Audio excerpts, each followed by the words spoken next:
preside over the business. And good afternoon. Allow me to hand you over for these live proceedings brought to you by the Parliamentary Broadcasting Unit in collaboration with the National Broadcaster KBC. Enjoy your viewing and good afternoon. On my behalf, ambaye kwa hekima na wema wako ambao umeridhika kutuita ili tutekeleze shughuli ngosi na mambo kwa ustawi wa jamii, tunakuomba uteremshie baraka zako sisi tunakusihi utazame kwa neema nyingi, tujalie tuyatende na kufikiria mambo yote ambao umeridhika kutuita ili tutekeleze shughuli kwa njia ya haki na uaminifu ili utukufu na sifa. Tunakuomba uteremshie baraka zako sisi na ili kustawisha amani, ufanisi na heri. Tujalie tuyatende na kufikiria mambo yote wale ambao hajaza yetu mikononi mwetu kwa njia ya haki na uaminifu ili utukufu na sifa zako ziendelezwe na ili kustawisha amani, ufanisi na heri ya nchi yetu na wale ambao haja zao umezikabidhi mikononi mwetu. Amen. And up to now, Mr. Speaker, my worry is that the committees of Parliament, which are supposed to facilitate and help facilitate our work, seem not to be working expeditiously. So I don't know who to place my frustrations to. And since this proposal I made to the Speaker, members, you must keep this spirit to the end of this term. You don't look frustrated. No, Mr. Speaker, this very is impressive. Congratulations. I have been here for a while. To your members, you must keep this spirit to the end of this term. You have quorum to transact business. Yeah, you take things in stride, Mr. Speaker. Very impressive. Congratulations to yourselves and to your leadership. Thank you, Mr. Speaker. We have quorum to transact business. Majority Leader, I have received several members in my chamber. Also, order number 1, administration of oath. Maybe your office. Order number 2, communication from the chair. Committees give you. Order number 3, reports. Messages.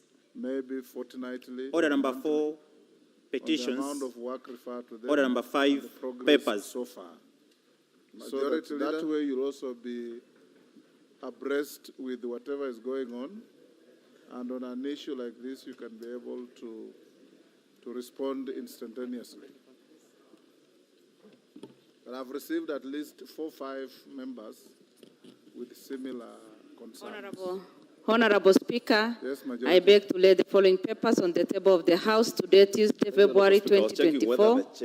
Legal notice number 221 of 2023 relating to the revision of Laws Order 2023 and the explanatory memorandum from the Office of the Attorney General. Number 2, response by the Auditor General on discrepancy in application of audited and approval revenue for financial year 2019-2020.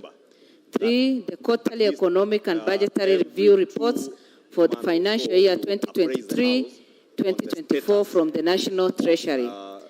4, first quarter national government and county government budget implementation review reports for the year 2023-2024 from the Office of the Controller of Budget. Number 5, annual report and financial statement of Kenya Electricity Generating Company PLC for the period ended 30th June 2023 from the Ministry of Energy and Petroleum. Number 6, the annual corporate report for 2022-2023 for the Office of the Auditor General. 7, special audit report of the Auditor General on infrastructure projects and programs at the Ministry of Youth Affairs, Sports and the Arts for the 10 years 2013 to 2023. Mr. Speaker, I lay. Thank you. Next order. Order number 8, the Affordable Housing Bill, National Assembly Bill number 75 of 2023, second reading. Majority Leader. Who has a point of order? Yes. Yes, Junet? Yes. Mr. Speaker, thank you for your indulgence. Mr. Speaker, yesterday we were here to debate the whole day. Is the chairman budget we here? took time to debate the motion that you approved on or a member of the budget and committee? in the middle of the motion, is when the report for this bill was Or presented member by the of the chair mediation committee? Mr. Speaker. And it's only a Yes, night that has Mwashako? passed. And I'm sure night people have other businesses that they conduct at Are you a night, member of the mediation committee? especially on a Valentine On Day, Mr. budget Speaker. committee? Especially on a Valentine Yes, Day. there is I'm sure, Mr. Speaker, people are not There is conversant with the a- report of the committee and how it has gone. a report to So, be Mr. Speaker, laid I was by your seeking your committee. indulgence if more time can be given. Okay, when even your over the chairman weekend, so that comes, people can read, we will allow him so to that do we so see at how whatever stage. housing affects everyone and how we are, you know, Okay. the Speaker, Parliament has conducted a thorough public participation this time. Next order. They have gone to every part of the country and they have listened Order number to people's 6, views. notices of and those motion. views are contained in this report. So we need time to look at Chairperson, them Select and Committee on analyze them Parliamentary and Broadcasting and internalize it. Library. Then from there we say, this is, yeah. In the meantime, we could debate issues like NATCO now, for example. Then we come to housing after that. Thank you, Mr. Speaker. Puyo, majority, you are the chair. Go ahead. Thank you, Honorable Speaker. You know, Thank you, Honorable Mr. Junet is Chairman. my good friend and I know his wife. Sorry. Thank you, Honorable Speaker. So when he talks about Valentine's, Honorable Speaker, Honorable Speaker, I beg to give notice of the following I know Junet's wife that this House allowed adopts him the report of the adequate Select time Committee on Parliamentary to go through the Broadcasting and report, Library even on as he did enhancing the other things reporting that of pertains to parliamentary Valentine's. business on online And it's platforms true, Honorable Speaker, laid that on the table report of was the tabled House on yesterday Wednesday. afternoon. That is exactly almost 24 hours since it was tabled. On Tuesday, and members, I'm certain, 20th, have had the opportunity to peruse through on the report. Wednesday, 4th And October more importantly, Honorable 2023. Speaker, what I am moving Chairman, I don't know for whether debate Speaker, I don't know whether I'm reading the the bill, right not the report. The report only serves to inform notice. I hope that what is the the one. committee, the work that the committee has done. And I That is agree with what I Honorable have. Junet that the joint committee that you designated to handle this bill, Honorable Speaker, has done Member for very good Dagoretti work South. and done extensive public participation in line with our constitution. KJ. Therefore, Honorable Speaker, ask that you allow me to continue, go ahead and move Matter deferred. debate Member for the Mandera second South. reading of the bill Proceed. as members. Thank you, Honorable Speaker. Abdul Haro. Honorable Speaker, I therefore beg Thank to you, move. Honorable Speaker. On a I different beg issue. to give notice Yes, of the following motion. Just for good order. Yes, That Honorable. aware that the Yes, I Constitution think, maybe recognizes this the is the best time people's to raise respect this for the issue with environment you, as the country's heritage move on the and the same commitment wavelength. to sustaining the Honorable environment Speaker, for if future you look at the bill generations. that is Further, currently before us, further aware that the cyclic you drought will in the notice country has caused clearly devastating at page effects 2133 and serious disruption to the economy, that the recognizing bill has that been climate change is a characterized global problem with developing countries being as the a most bill affected, as not these concerning regions are dependent on counties. climate-sensitive sectors such as agriculture and And I want forestry. you to allow Further me just to recognizing indulge that me the for 1 severe second effects of to climate read that change particular are already paragraph. being experienced in the form the of bill frequent relates droughts, to the broader flooding, policy and other framework extreme weather on occurrences. housing, Concerned that the with current particular climate emphasis change on monitoring so on and so mechanisms forth, in the country are based on and the traditional therefore it methods does not which concern rely on ground counties observations within the and meaning of climate Article models 110 which of the have Constitution. limitations in Honorable terms of Speaker, I need your accuracy, guidance here. timeliness, and Really, spatial because coverage. I feel that I am Noting lost. that the country recently launched Because its first operational if satellite the promoter to of the collect bill and transmit contends high-quality data, that the bill does not further concern noting that this technology can help in that it accurately simply monitoring delves and into- forecasting climatic and weather patterns, cognizant of the fact that other jurisdictions have made use of this technology to monitor climate change with marked positive impacts, appreciating that the use of technology, especially satellite technology, would allow enhanced monitoring that can have significant impact on sustainable environmental management, further appreciating that this technology would be useful in monitoring difficult to reach, expansive and unsafe areas. Now, therefore, this House resolves that the Ministry of Environment, Climate Change and Forestry develops a policy on IT that deploys the use of satellites in the monitoring and forecasting of climatic conditions with the objective of ensuring timely and accurate data collection to enhance the country's capacity to respond to weather-related risks and vulnerabilities, including climate change. Thank you, Honorable Speaker. Thank you, Honorable Haro. I'll go back to member for Dagoretti South, Honorable John Carrier. Mr. Speaker, thank you for accommodating me. I'm shuttling between this House and a parliamentary committee which I'm sharing on the BPS matters. And Mr. Speaker, I would like to beg to give notice of a motion, and this motion is the establishment of a science museum. Mr. Speaker, that aware that Article 11(2)(b) of the Constitution provides that the government shall recognize the role of science and indigenous technologies in the development of the nation, and further aware that the Vision 2030 provides for the integration of information, communication, and technology in the country's transformative agenda, and concerned that there exists no science museum for consolidating indigenous scientific and technological innovations, training, and research purposes in the East African region, appreciating that the integration of science and technology would greatly enhance Kenya's economic and societal success, noting that there is potential for growth in the technology sector by establishing a science museum,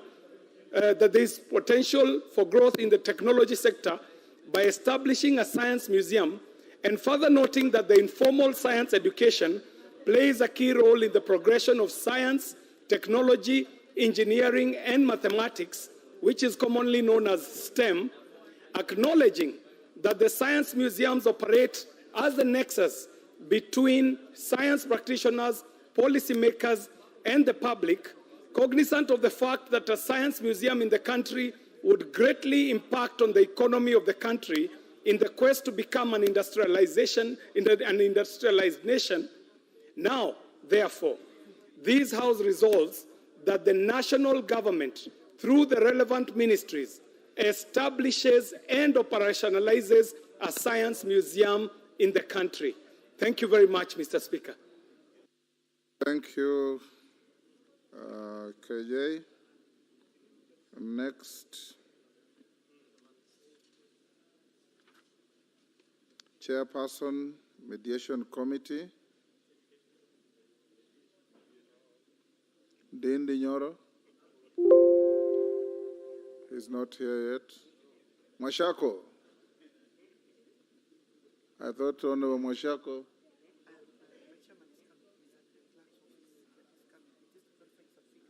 Okay, it's fine. Next, Chairperson, Public Investments Committee on Social Services, Administration and Agriculture.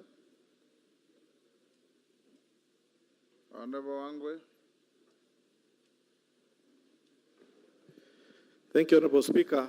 Honorable Speaker, I beg to give notice of the following motion, that this House adopts the report of the Public Investments Committee on Social Services, Administration and Agriculture on its consideration of the report of the Auditor General on 23 non-compliant state corporations laid on the table of the House on Wednesday, 23rd August 2023.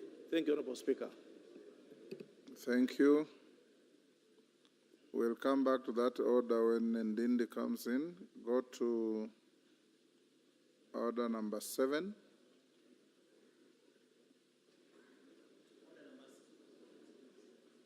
Order number 7, questions and statements. Honorable Mwashako, as we wait for that, look for your chairman. When I go to NADCO, I'll not give him an opportunity.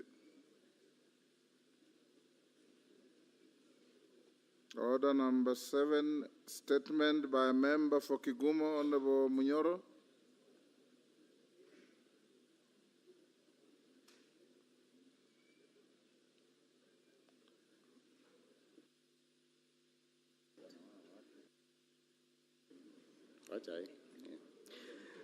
Thank you, Honorable Speaker. Honorable Speaker, pursuant to the provisions of Standing Order number 44, subsection 2C, I rise to request for a statement from the chairperson of the Departmental Committee on Finance and National Planning on the plight of border operators across the country.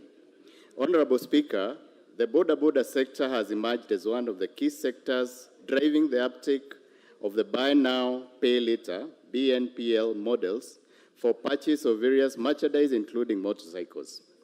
The model, according to industry players, has gained popularity, especially among young and low-income consumers who may not have access to traditional credit facilities and recent reports indicate that border borders and small vendors account for the largest share of the BNPL model. However, what is marketed as an accessible path to owning a motorbike and achieving financial independence has become a nightmare for hundreds of jobless youth in the country. BNPL providers lure borrowers with deceitful promises of low down payments and easy installments, yet hidden fees, exorbitant interest rates, and aggressive debt collection tactics soon reveal the true cost of the commodity. Honorable Speaker, according to border operators, the business is highly competitive and the daily proceeds cannot service weekly installments. As a result, hundreds of young people are counting losses following indiscriminate impounding of motorcycles, including those belonging to diligent owners with less than 10% outstanding loans. Honorable Speaker, it is against this background that I request for a statement from the chairperson of the Departmental Committee on Finance and National Planning on the following. 1, could the chairperson explain the measures and mechanisms the government has put in place to regulate the activities of buy now, pay later, BNPL providers in the country, including addressing rogue lending institutions responsible for violations of consumer rights? And 2, could the chairperson explain plans the government has put in place to develop alternative financing models that are fair, transparent, and genuinely empower border operators? I thank you, Honorable Speaker. Thank you, Honorable Munyoro. Is the Chair of Finance here? Vice Chair, Benja?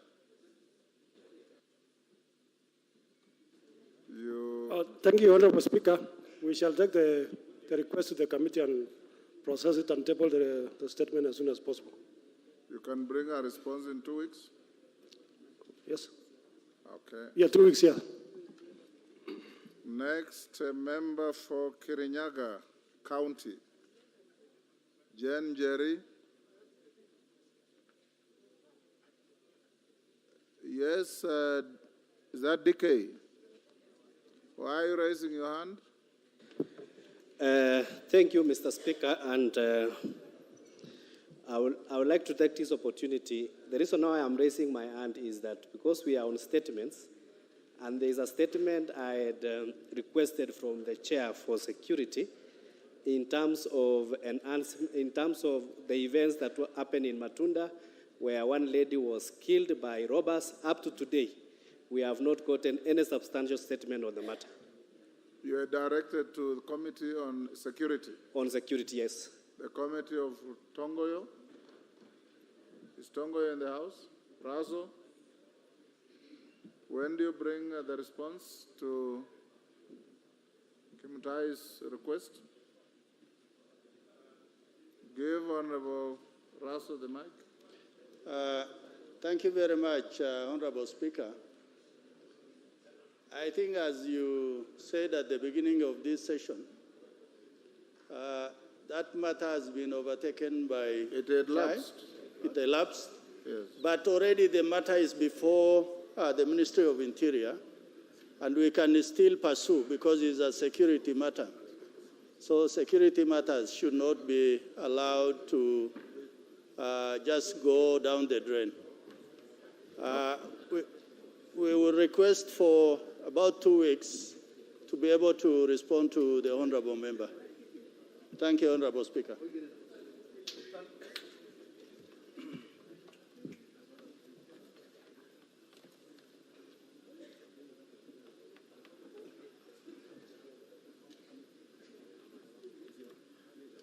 Honorable Raso, I'll not give you 2 weeks. This is a matter that was brought last time, and you should be asking for a day or two instead of 2 weeks.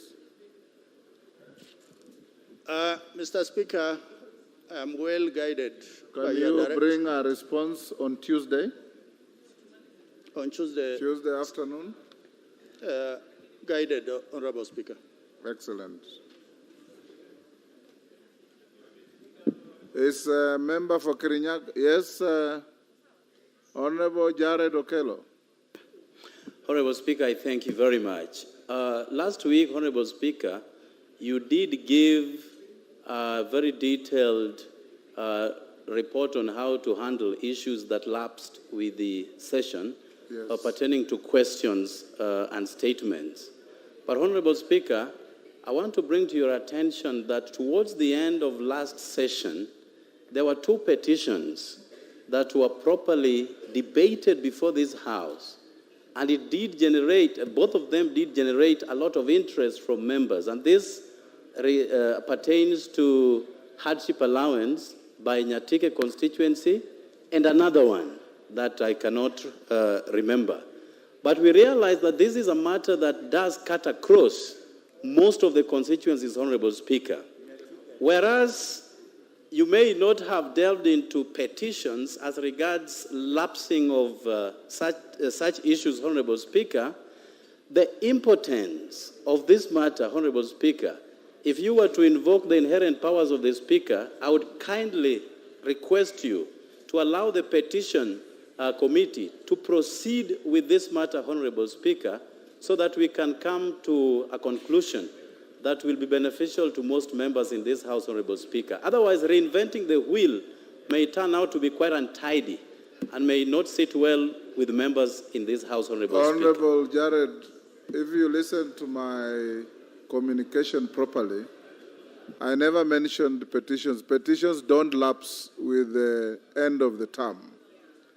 They remain alive until they are disposed of. The only issue I can mention, Honorable Nimrod Mbai. Honorable Nimrod Mbai, there is a bit of concern that there are too many petitions pending before your committee. Many of them. Some have exceeded, in fact, many have exceeded the time that is set out in the standing orders. I would want to have a meeting with you and your committee so that I can assist you to discharge your duties a little more robustly. So check with the clerk. He'll give you an appointment to come with your committee and see me. Thank you, Mr. Speaker. Because petitions are time-bound. Yes, sir. And when you have 30, 39 petitions that are all way out of time, it is not very good. Yes, Owen? Honorable Speaker, thank you very much for giving me this opportunity.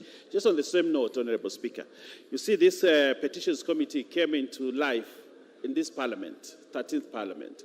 But in the previous Parliament, we've had petitions being dealt with at the committee, departmental committee levels, which was more effective.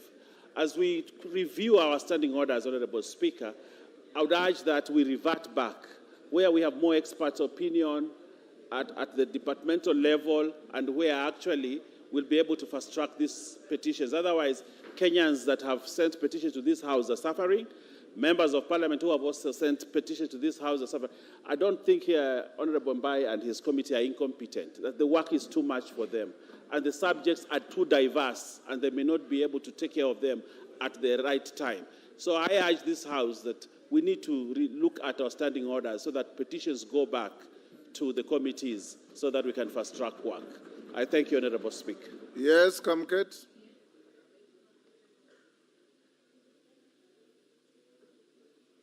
Give Kamket the mic.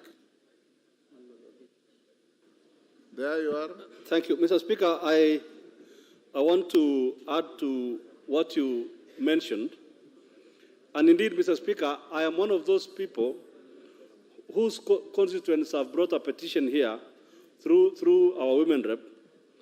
And that petition it's now almost 1 year down the line. So I think in line with what the Honorable Baya is saying, Mr. Speaker, I think it is time we need to review our standing orders, because I think giving all petitions to the Public Petitions Committee, I don't think they are able to handle. I think it's time to revert back to the committees. And because indeed, if ours is more than a year now, how many others are pending? So I think it is timely that we need to review and release this gentleman and the committee so that the issues affecting Kenyans can be addressed by the relevant committees. I thank you, Mr. Speaker. I don't want to open debate on this. Honorable members, we cannot change our standing orders to address issues of efficiency. I don't think that is the right way to go.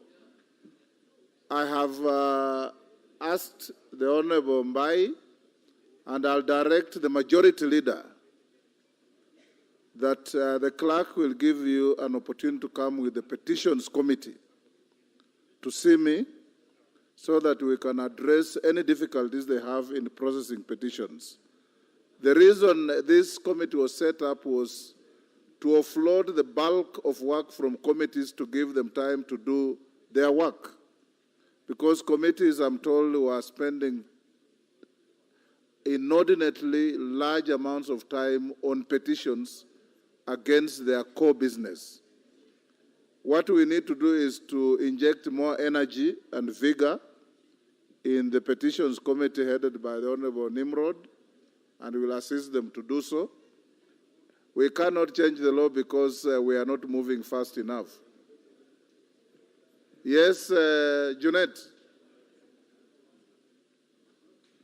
Honorable Speaker, we stand as you directed. But Mr. Speaker, the matter is more holistic. Mr. Speaker, if you look at statements or even statements, there are many statements that have not been replied to.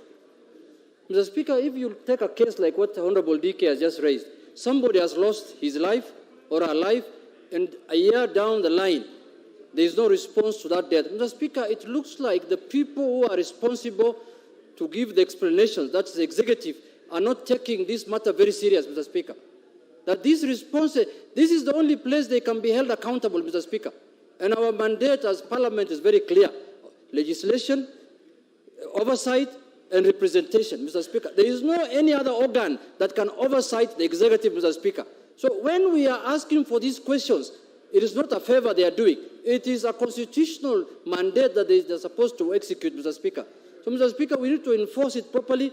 I know my colleagues are from retreat, but don't feel like you are government. You are members of Parliament. We have to oversight the executive. You can just take Mandasi there and thank them for meeting them. Thank you very much, Mr. Speaker. Ndindi Nyoro, we'll go back to order number 6. Did I see Ndindi? Yes. You go back to order number 6. In fact, order number 5. Lay the report on the table and go to order number 6 and give you a notice of motion.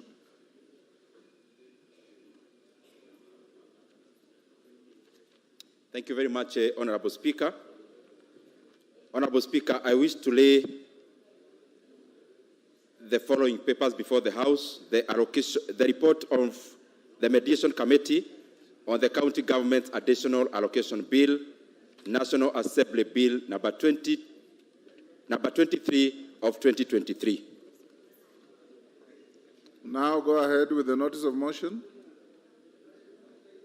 Thank you very much, Honorable Speaker. Honorable Speaker, I beg to give the notice of the following motion: that pursuant to the provisions of Article 113(2) of the Constitution and Standing Order 153, that this House adopts the report of the Mediation Committee on the County Government's Additional Allocation Bill, National Assembly Bill number 23 of 2023, laid on the table of the House on Tuesday, 20th February 2024, and approves the mediated version of the County Government's Additional Allocations Bill, that is National Assembly Bill number 23 of 2023. Thank you very much, Honorable Speaker. Thank you, Honorable Ndindi. Yes, what's your point of order? Mr. Speaker, the chair budget is purporting to have laid a paper, and I'm only seeing him with one sheet of paper. So where is the paper that he laid?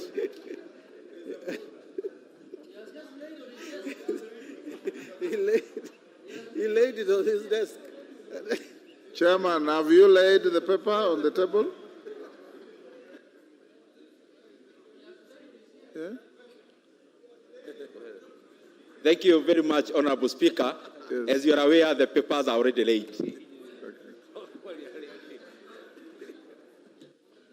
We go back to order number 7. I saw Kasheri walk in. Member for Kirinyaga. Jerry, you are late. I've called you twice. My apologies, Honorable Speaker. I had paid a courtesy call to the office of the Prime Cabinet Secretary, and my senior here is trying to distract me. Honorable Speaker, I rise to request... Conga, you shall not distract Jerry. Go ahead. Honorable Speaker, I rise to request for a statement regarding the death of the 23 persons after consuming illicit brew in Kirinyaga County. Honorable Speaker, pursuant to the provisions of Standing Order 44-2C, I rise to request for a statement from the chairperson of the Departmental Committee on Administration and Internal Security regarding the death of 23 persons after consuming illicit brew in Kangai Village, Kirinyaga County. Honorable Speaker, over the years, the country has witnessed various incidences where people lose their lives after consuming illicit and adulterated alcoholic drinks.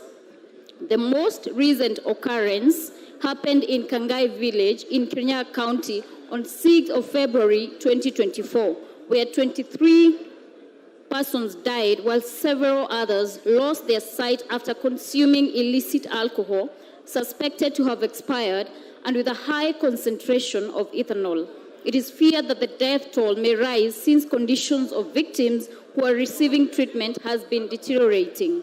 Honorable Speaker, there has been an escalation of trade in illicit and adulterated liquor, proliferation of counterfeit alcoholic brands, mushrooming of liquor outlets operating without proper licensing, increase in underage drinking, and the rise in deaths attributable to illicit liquor in the country. The situation calls for strict implementation of the regulatory framework on alcoholic promotions, licensing, and treatment and rehabilitation of addicts as provided for under the Alcoholic Drinks Control Act 2010 in order to mitigate the adverse effects of illicit brews. Honorable Speaker, it is against this background that I request for a statement from the chairperson of the Departmental Committee on Administration and Internal Security on the following. Could the chairperson provide a report regarding the status of investigations into deaths of the victims of the illicit brew in Kangai Village, Kirinyaga County in February 2024? Could the chairperson provide information on whether the owners of the outlets from where the brew was obtained have been apprehended and prosecuted? And could the chairperson explain the measures the government has put in place to ensure strict compliance with Alcoholic Drinks Control Act 2010 and effective implementation of alcohol control policies in regions mostly affected by consumption of illicit brews? I thank you, Honorable Speaker. Thank you, Honorable Njeri. Tongoyo. Thank you, Mr. Speaker. On the issue of the statement, I will ask for 2 weeks to get a response from the ministry. But, Mr. Speaker, I want just to say one thing. I will not give you 2 weeks. Sorry? I will not give you 2 weeks. I'll give you 1 week. 23 lives lost. Well guided, Mr. Speaker. You should be having facts with you within the shortest time possible. Well guided, Speaker. But I want just to say one thing, Mr. Speaker. Actually, the issue of these menace of alcohol and killing Kenyans is becoming an issue that should concern all of us, Mr. Speaker. The issue, as much as we want to say is the issue of the ministry and the police, we all know the issue of the licensing of illicit of these brews is a function of the county. And it's an issue that we must actually start conversation, Mr. Speaker. No, just let me finish. What I'm saying, Mr. Speaker, we have a big problem that we must, as a House, start looking our laws, because the Constitution, the 2010 Constitution, referred the function of licensing to the counties. And that is what probably is giving our officers even a hard time to enforce such kind of a... So it's an issue that a conversation that we should start as this House, Mr. Speaker. But 1 week obligated, Mr. Speaker. Unit.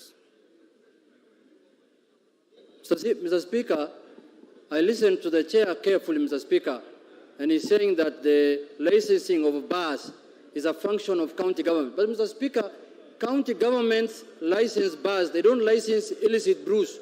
They don't license changa. They don't license. This is an issue of enforcement of the law, Mr. Speaker, and it squarely lies with the Ministry of Interior and Provincial Administration, Mr. Speaker. And as you directed, let the chairman produce an answer in 1 week, Mr. Speaker.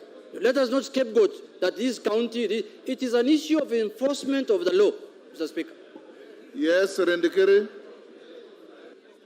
Order, honorable members, the conversations are too loud. Thank you, Mr. Speaker. I think the chairman of security is out of order because this is death we are talking about. And the brew they took came from the police station, which is within his mandate. And that's what the Honorable Women Rep of Kirinyaga is talking about. So he cannot now run away from his responsibility. Let him go get down to the business and give us the correct content. He should not divert our attention. Thank you. Majority Leader. I'll give you. Thank you, I am Honorable very Speaker. confident, Honorable Speaker. I am constrained, but to agree with the member for Buri and the Honorable Junet that indeed there is absolutely nothing wrong with counties licensing bars. This particular incident in Kirinyaga, Honorable Speaker, and maybe the chair is not aware, already officers, police officers, have been arrested and charged in court because they stole exhibits that were being stored in a police station and sold them to the person now who sold this alcohol to people in a bar. And therefore, Honorable Speaker, the problem is not just a problem that we can point at the county governments in terms of licensing of bars. It begins with law enforcement by the police. And Honorable Speaker, the chair, as a person oversighting the police, must be emphatic in ensuring that his committee summons the Inspector General of Police to say what they are going to do to ensure that the police indeed do their work in enforcing the law as it is. Secondly, and more importantly, Honorable Speaker, I am hoping that the chair, other than pointing fingers, will take this opportunity through the committee in charge of Interior to now draft a national government level legislation touching on the licensing of manufacturers of alcohol, because that will not be left to the county government. It is up to us, and that is what I would have wanted to hear the chair speak to, that his committee now will draft legislation that will regulate. How do you even regulate the movement of ethanol and methanol in this country? Because, Honorable Speaker, what we are calling illicit brews are not illicit brews. It is simply ethanol and methanol being mixed with water and being sold to people as alcohol. And that is what our committee in charge of Interior should be working on, legislation that will ensure that we regulate who sells ethanol, how is it sold. Because, Honorable Speaker, the sale of ethanol is one of the most lucrative illicit trade. The road between Namanga and Nairobi, Honorable Speaker, the entire corridor is a scene of crime.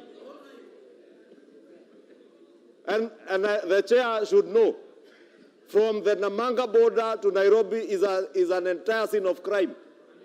Every other truck, I hear even Isabania in Migori, every truck that you find on that road is carrying ethanol in drums.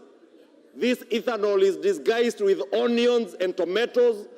And the police know, Honorable Speaker, if you want to be the OCPD Kajiado today, you have to know people in Vigilance House here to be deployed in Kajiado, because it is the most lucrative place to be in because of this illicit trade. Therefore, the chair should not be taking us in the scapegoating of this county government and that county government. We must deal with the problem where it is. The problem is with the police, enforcement of law, and also this House has an obligation through the committee to make sure that we have legislation that regulates the sale of ethanol and methanol. Thank you, Honorable Speaker. Oundo. Thank you, Speaker. Let me also take this opportunity to sympathize with the lost souls because of consuming illicit blue. Thank you, Speaker. Honorable Speaker, with this opportunity to sympathize. There is danger with the lost souls because of consuming illicit blue. Some local brews, Honorable Speaker, become illicit there brew is danger for simply because people have lost lives in some other places. Brews, Honorable Speaker, illicit yes, brew the licensing of simply because the mandate of the county government. But beyond that enforcement, Honorable Speaker, the production and the rest, the licensing of the means of is the mandate of the relevant ministry, but the national security organs. The production and the rest. In where lies the means of health and the relevant ministry, we have a very national security organs. Very pure local gene, Honorable Speaker. In where I come from, manufactured in very hygienic conditions, and we have never had any challenges. Very pure local gene, Honorable Speaker. Manufactured in very hygienic conditions. No, Honorable Speaker. It's not called Changa. We call it Enguri, Honorable Speaker. And it's a very clear and clean gene. It's not called Changa. We call it Enguri. Honorable Speaker, and Honorable Speaker, if you go to my constituency, we have no shortage of kids, we have no shortage of pregnant women. So honestly, if you go to my constituency, we have no shortage of kids, we have no shortage of pregnant women. So honestly, Speaker, the entire country to eliminate our national central Kenya in our community. Honorable Speaker, let regions deal with their problem to eliminate their rights and not have a national condemnation of local brews. Let regions deal with their problems as they arise and not have a national condemnation of local brews. Thank you, Honorable Speaker. Order, Honorable Undo, for avoidance of doubt. Under the Changa Prohibition Act, kill me quick, described as or any other spirituous liquor, howsoever described. Machozi ya Simba. So it is not a local brew that or is any other spirituous liquor, howsoever described. Yes, Mukunji will be the last on this. It is not a local brew that is defendable. Yes, there's a point of order, Mukunji. Let me hear. Yes, Mukunji will be the last on this. Raso, is it a point of order or you want to make a contribution? There's a point of order, Mukunji. Let me hear Raso first. Mukunji, go ahead. Is it a point of order or you want to make a contribution? Thank you, Honorable Speaker. I just want to thank Honorable Jerry Kirinyaga County for this important statement. Thank you, Honorable Speaker. I just want to thank Honorable Jerry, if this National Assembly cannot act important when 23 lives have been lost, I want to say, Honorable Speaker, I don't think there is any other important time not to act on this issue. When 23 lives have been lost, I want to agree with the majority leader that police officers are part and parcel. Want to make your writing shine? Quillbot's custom paraphrasing shapes your writing to fit your unique vision. Whether you want really have to call it to order. Want to make your writing shine? Quillbot's custom paraphrasing shapes your writing to fit your unique vision. Whether you want to call it to order. And are they even paying taxes? And Honorable Speaker, we have made billionaires out of ethanol trade. And these people have become too powerful that they are able to buy the police force from top to bottom. And that is why, Honorable Speaker, we have lost lives in Kirinyaga. We might continue losing lives. And Honorable Speaker, our young people, our generation that is behind us is in serious danger if this assembly does not act. We have to put laws and ensure we don't allow populations to thrive in drunkenness. And Honorable Speaker, when you meet a drunk person, that person is actually sick and is not actually a bad person. But Honorable Speaker, we are treating the symptoms instead of... Want to make your writing shine? People who are selling Quillbot's custom paraphrasing shapes your writing to fit your unique vision. Whether you want to... call it to order. And are they even paying taxes? And Honorable Speaker, we have made billionaires out of ethanol trade. And these people have become too powerful that they are able to buy the police force from top to bottom. And that is why, Honorable Speaker, we have lost lives in Kirinyaga.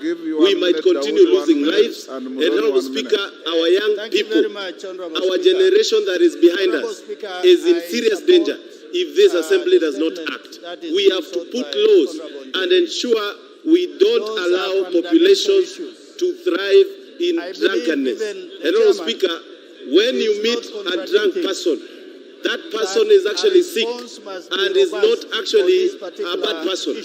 But, Honorable Speaker, we are treating the symptoms instead of the... Want to make your writing shine?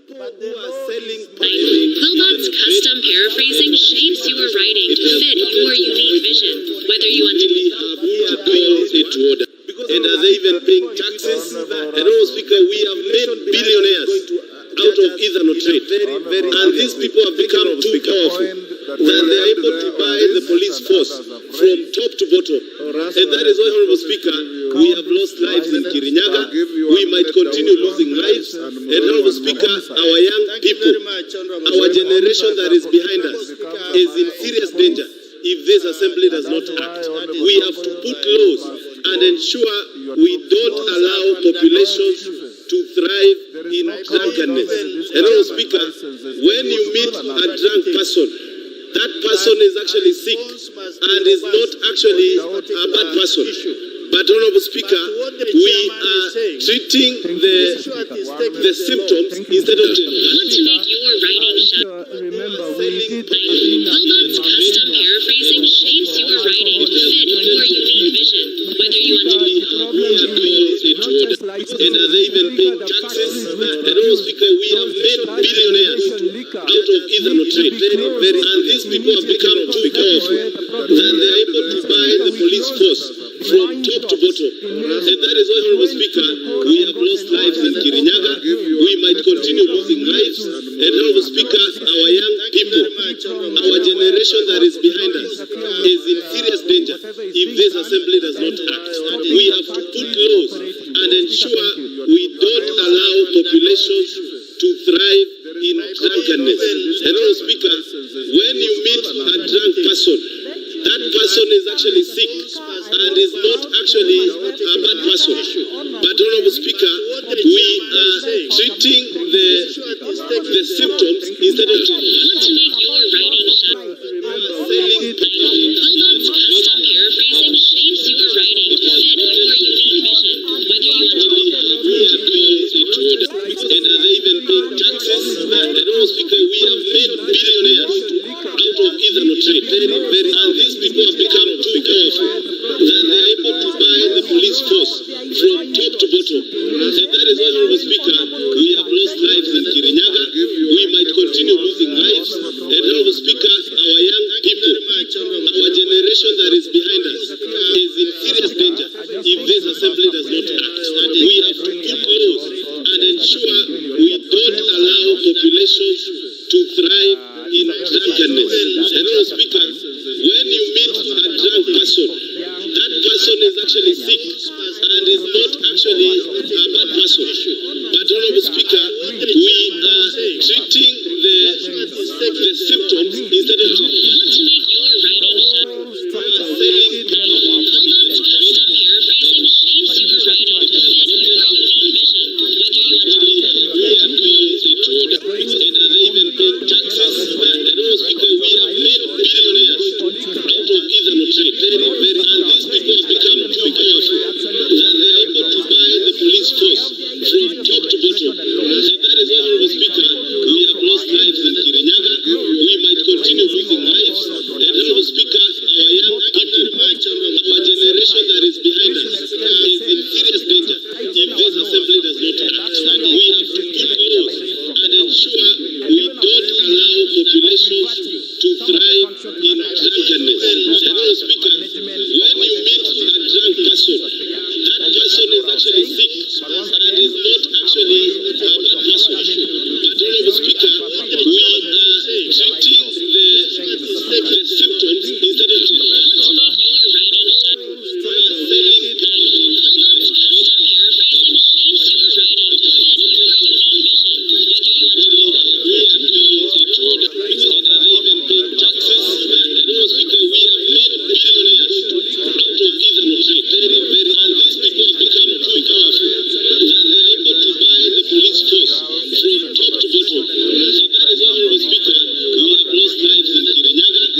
Welcome you in the House, and we are so proud of you.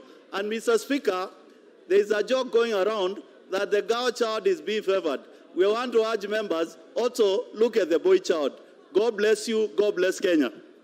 Thank you. Honorable Ndindi Nyoro. Thank you very much, Honorable Speaker. I beg to move the following motion, that notwithstanding the provisions of Standing Order 232.7 relating to presentation of the budget policy statement, that this House resolves to extend the period for the consideration of the budget policy statement 2024 by a period of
the process of consideration of BPS is time-bound and the time is statutory.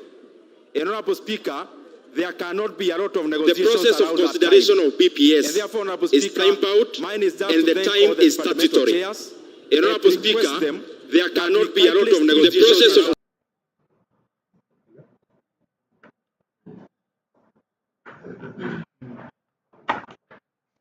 negotiations are meeting them tomorrow. But, Honorable Speaker, I want to make a humble request that we conclude the hearings from the principal secretaries by this Saturday, so that, Honorable Speaker, we are able to be in time and we are able to process the budget policy statement within the statutory timeline. Honorable Speaker, I thank you. I thank all the members who belong to other departmental committees, and I request them kindly that we stick to the timelines of today, tomorrow, and up to Friday that have been provided for meeting the principal secretaries, so that we keep ourselves within the statutory time. I thank you, Mr. Speaker. Thank you, Honorable Ndindi. We can go to order number 8. Yes, Honorable Nyikal. Mr. Speaker, thank you, Mr. Speaker. As we go to order number 8, Mr. Speaker, I rise to seek your guidance on the issue of tabling and contents of the issue of. Mr. Speaker, as we go to order number 8, I rise to seek your guidance on the issue of tabling and contents of committee reports in regard to bills. Mr. Speaker, although what I'm saying arises from my observation on the bill we are discussing now, I think it's an issue that we should address as a House. To begin with, Mr. Speaker, we tend to get reports very late, and so that often members actually do not get time to benefit from what the committees have worked on and even the stakeholder issues they have raised. And to Mr. Speaker, most of the reports that I've seen that relate to bills normally are done in a very clear fashion. You have the stakeholder meetings, they are reported as verbatim as there, but then you will have a schedule of observations, a schedule of recommendations, and in the case of a bill, Mr. Speaker, a schedule of amendments. It therefore makes it very easy for members not to go through all the details of the stakeholder discussions, but to focus on this and make quick decisions. That was missing in this particular report, and Mr. Speaker, you have to go through all the reports of the discussions, and then you get observations on a particular group and the committee observations, and in the end, we did not get good clearance. Mr. Speaker, why I raised those two issues of the time of tabling and the content, Mr. Speaker, when you have very important bills such as this one, it is the committee work that guides what the members' discussion. And therefore, Mr. Speaker, we may have to even go into our rules and procedure rules in the House and actually go back and say we cannot have bills discussed before the committee gives a report and give a time, for example, 2 days before the discussion starts. And maybe in exceptional cases, with the leave of the Speaker, we can do that. Mr. Speaker, I thought I would raise this because I'm finding that the use of the committee reports is actually being eroded. And therefore, I think that is a very, very important bit of legislation at the committee stage, Mr. Speaker. I thought I would raise this. I've noted it in this, but I've noted it before. But this is a particularly important bill that should have gotten all the attention that we required and all the guidance from the committee. Thank you, Mr. Speaker. Honorable Nyikal, I think you are suffering from being absent in the House. The matter you are raising was very ably raised by your chief whip when this bill was being called for second reading. And his complaint was that the report had been just laid and members needed time to read through. By now, I'm sure members have read the report. What is even more important is that the report and the content is more useful at the committee of the whole. That's when you can make changes to the bill arising out of the committee recommendations. That's when you can file your amendments if you wish. But I get your point, and the clerk will address some of the issues you have raised. Let's call order number 8. Yes, Honorable Junet. On the same issue? Mr. Speaker, on budget policy statement. Yes. Mr. Speaker, the budget policy statement issue has been explained here by the chairman. I want the majority leader to give me an ear, Mr. Speaker, through you.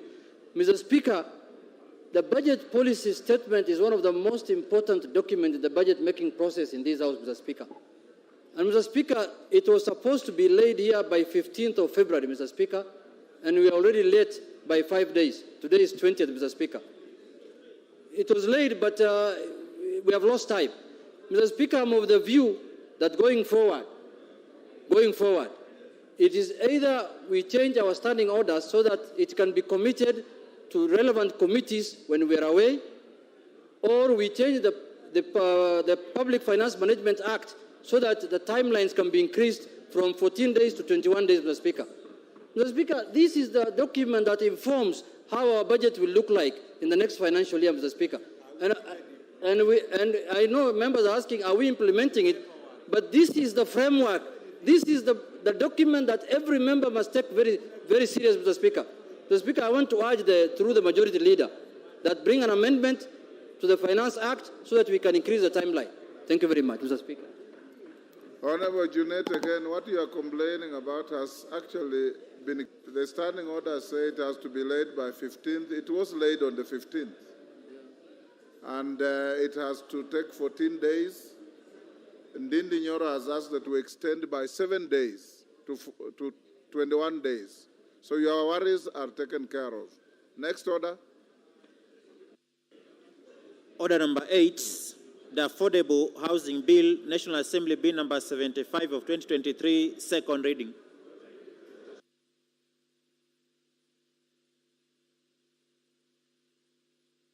Honorable Mbandi, you are on the floor, but there's a point of order by Chepkonga. Hold your horses. Order. Thank you very much, Mr. Speaker. I raise pursuant to Standing Order number 95 as read together with Standing Order number 83. But, Mr. Speaker, before I raise that point of order, I thought my very good friend, the Honorable Musa Sirma, who is the chair of CDF, had very important information to communicate to this House, particularly when the Honorable Stephen Mule was welcoming his students. We thought that the students will go back home knowing that CDF has been released. Can you raise your point of order in relation to order number 8? No, I was just trying to... And Honorable Sirma, you don't have to stand up simply because your name was mentioned. Go ahead. You want to Chepkonga. Yes, go ahead. Raise your point of order. Thank you very much, Mr. Speaker. Mr. Sirma, take your seat. Thank you, Mr. Speaker. He needs to take a cue to raise a point of order himself. Mr. Speaker, this matter has been ably canvassed in this House.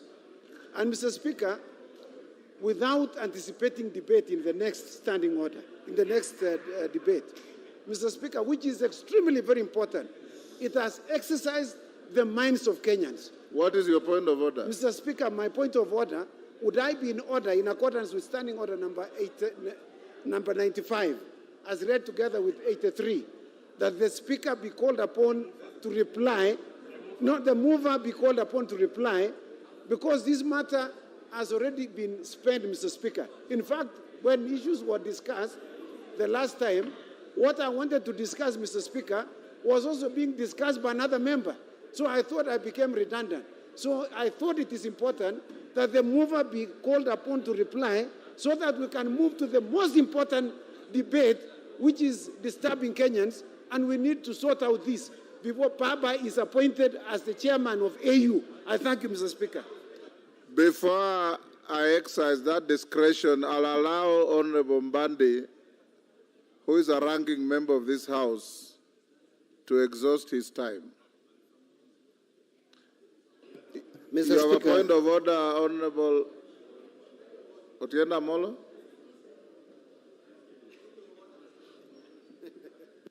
Order, Mr. Speaker, the Honorable Chepkonga is a ranking member and is my friend, and in recent times we've been co-chairing a very important subcommittee on CDF.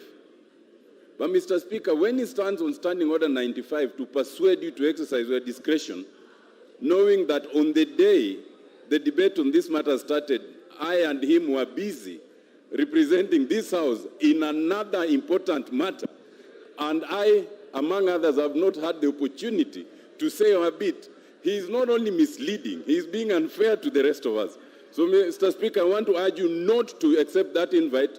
This is a very important matter, Mr. Speaker, as you know, that has invited interpretation by the court. As a House, we got it wrong the first time. It is important to get it right the second time without rushing. I submit, Mr. Speaker, and I was the first in this House this afternoon waiting to speak to this matter. Thank you, Mr. Speaker. Honorable Mbadi.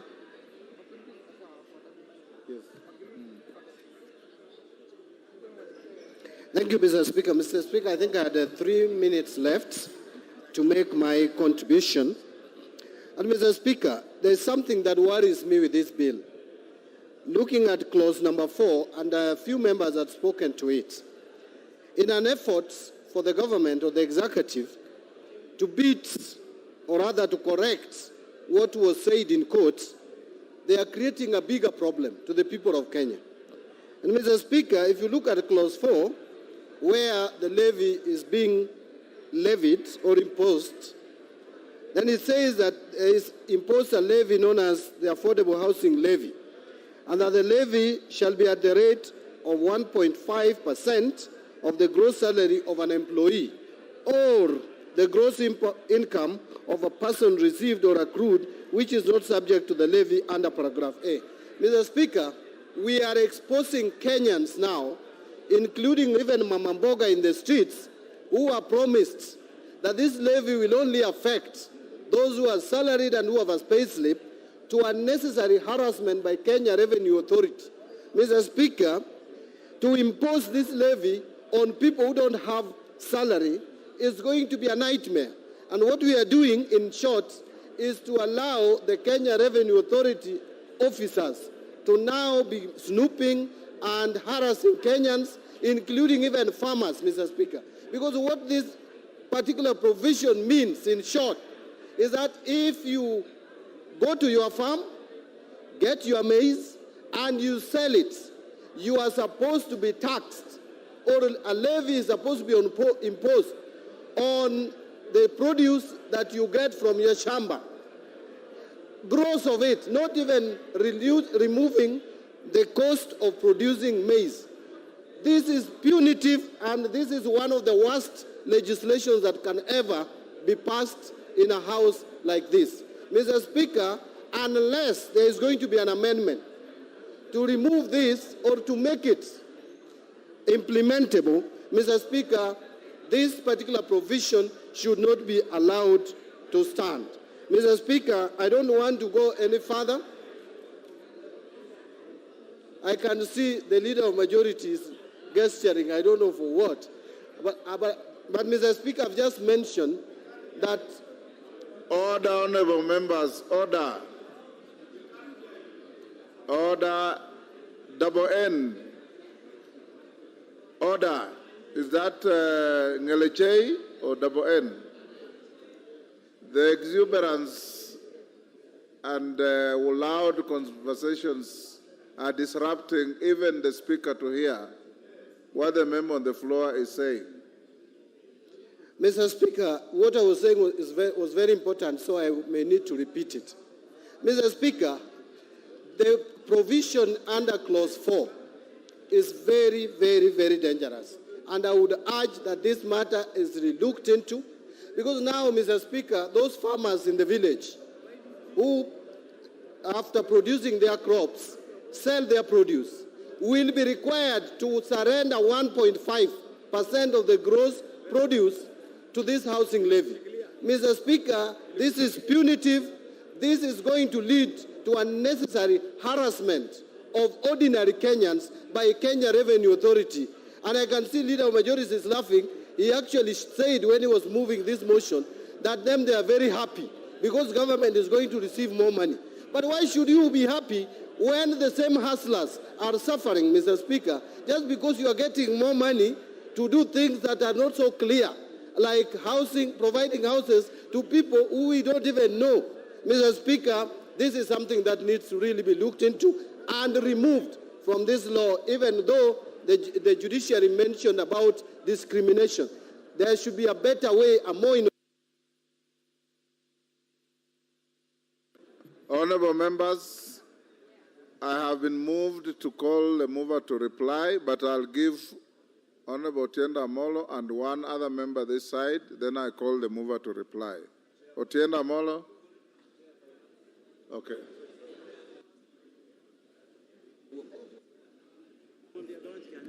Thank you. Mr. Speaker, issue has various facets, but the first, which is of note, is the aspect that it increases the tax burden on Kenyans by a good 3%. And while most people are already familiar with the 3%, what they are not familiar with is the penalty that is also prescribed, that if you do not remit that 3% within 30 days, there's an additional penalty of another 3%. So that in any 1 month you are in danger of having to pay 6%, which can actually be recovered by court action. Secondly, and this bears repetition, it must be borne in mind that as the national government is endeavoring to do all this, Schedule 4, Clause 18, and Schedule Part 1 and Part 2 makes it very clear that no matter how well-intentioned the government may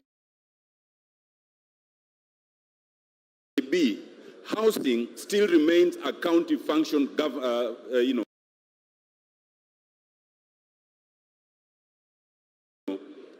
function. And the only thing given to national government is the policy.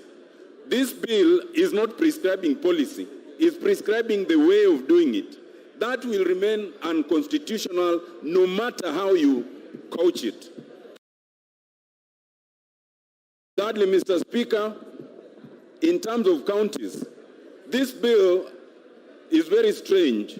It comes under the hand of the Honorable Kimani Ichung'wah, and it purports in the purposes that it has nothing to do with counties. And yet, first of all, in the very face of the bill, Mr. Speaker, if you look at the bill, Clause 10 2C, Clause 12 3B1, both of them actually expressly mention the county. Besides, in their rendering of explanation, we have been told that actually they are getting land that is right now held by the counties.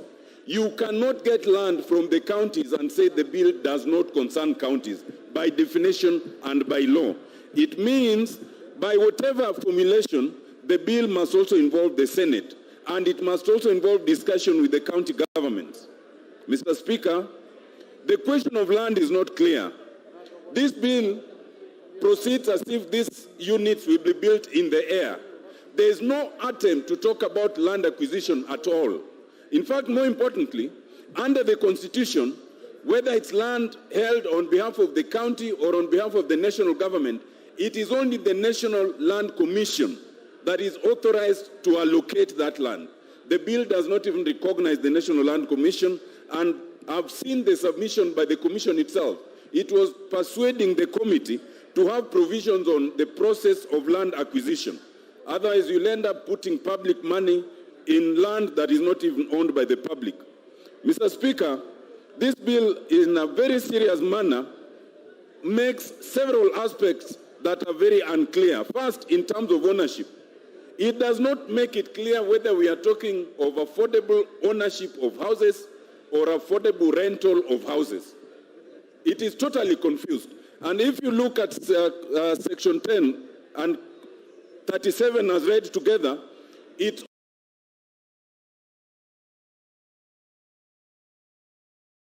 only talking about then paying a percentage of whatever, 10% actually, of whatever is deemed to be the worth of the unit. It doesn't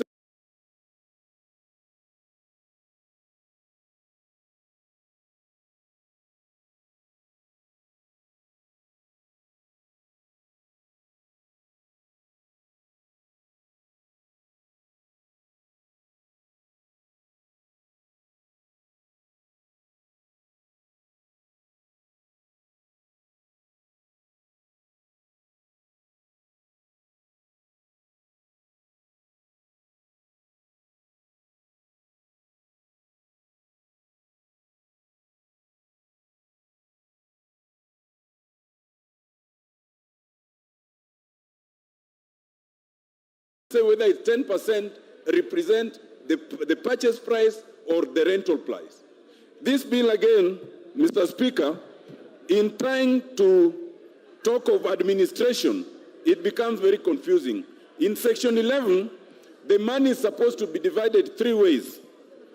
Part of it is divided to the National Housing Corporation, another part to the slum upgrading program, and the third part to the State Department responsible for housing in Section 11. It then seeks to assume later in the bill that it is only the State Department and the board that is created that is administering the fund.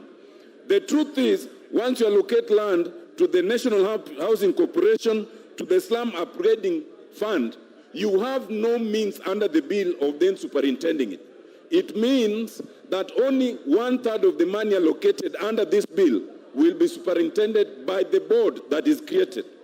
Mr. Speaker, in all fairness, the bill then does something very, very dangerous in Section 2A.